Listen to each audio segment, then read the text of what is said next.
Magkano ang ibinigay ng nanay ko sa'yo? Ano? Anong tingin mo sa'kin? Nandito lang ako para mag-deliver ng pagkain. Maling tao ang nakuha mo. Huwag kang magpanggap. Ano ang layunin mo? Alam ko nang mabuti. Sabihin mo, magkano ang gusto mo?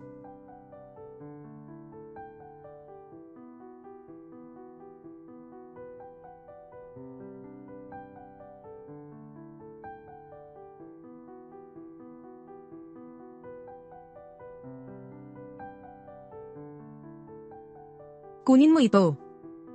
Pumunta ka sa nanay ko. Siyang magbibigay ng perang kailangan mo.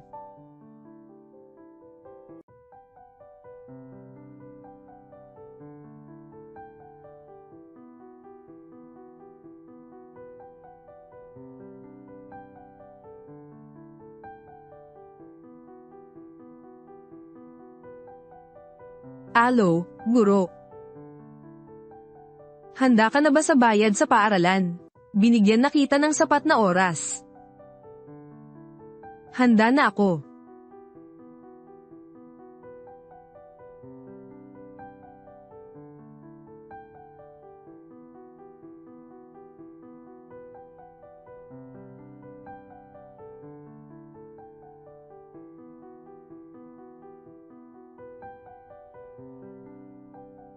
Anak ng nanay, magpakatatag ka. Isang buwan na lang at makikita mo na ang iyong ina. Ginagawa ito ng iyong ina para protektahan kayo.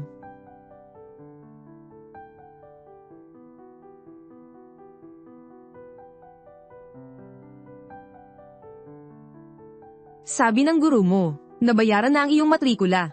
Hindi ka napapasok sa paaralan. Gagamitin ang perang iyon para ipakasal ang iyong kuya. Pera ko iyon. Bakit ko kailangang ibigay sa kanya? Ikaw. Dare ka pang sumalungat sa akin. Ngayon, dadalhin kita para ayusin ang iyong pag-alis sa paaralan. Para maibalik ang tuition mo. Maghanda ka ng mag-asawa. Ayokong mag-asawa. Gusto kong mag-aral. Ana, makinig ka sa iyong ina. Nakahanap ako ng mabuting mapapangasawa para sa iyo. Nagbigay sila ng 300 milyon bilang dote.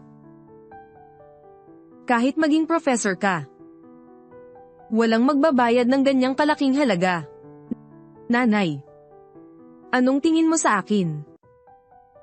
Tingin mo ba sa akin ay isang paninda na ibebenta sa iba? Huwag mong isipin na hindi ko alam. Ang mabuting tao na sinasabi mo ay isang tao na mas matanda pa sa nanay.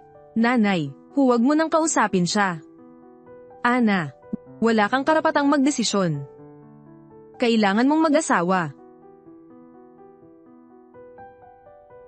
Ana, itong batang ito. Sa itsura mong iyan. Buntis ka ba? Oo. Buntis ako. At 9 na buwan na. Malapit na akong manganak. O Diyos ko. Ito ay karma. Isang maganda at birheng dalaga. Hinawakan ng bastard ang katawan niya. Ang 300 milyong dote ko. Paano na ito? Kailangang ipalaglag ang sanggol na ito. Hindi pwedeng ipalaglag. 9 na buwan na. 5 buhay na ito. Baka makulong ka.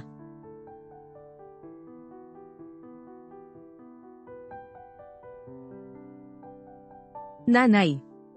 Kung isisilang niya ang 4 na batang ito, kailangan ba nating alagaan sila? Ana. Binabalaan kita. Tiyak na hindi tayo mag-i-invest para alagaan ang anak mo. Sa mundong ito. Ang 4 na batang ito lang. Ang tunay kong pamilya. Ako ang magpapalaki sa kanila. Oh, Diyos ko. Ang 300 milyon ko, nawala na.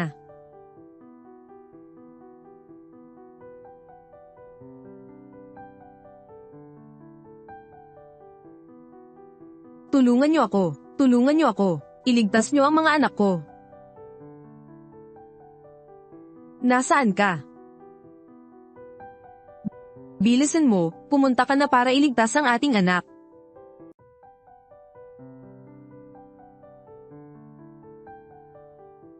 Ana, nasaan ka?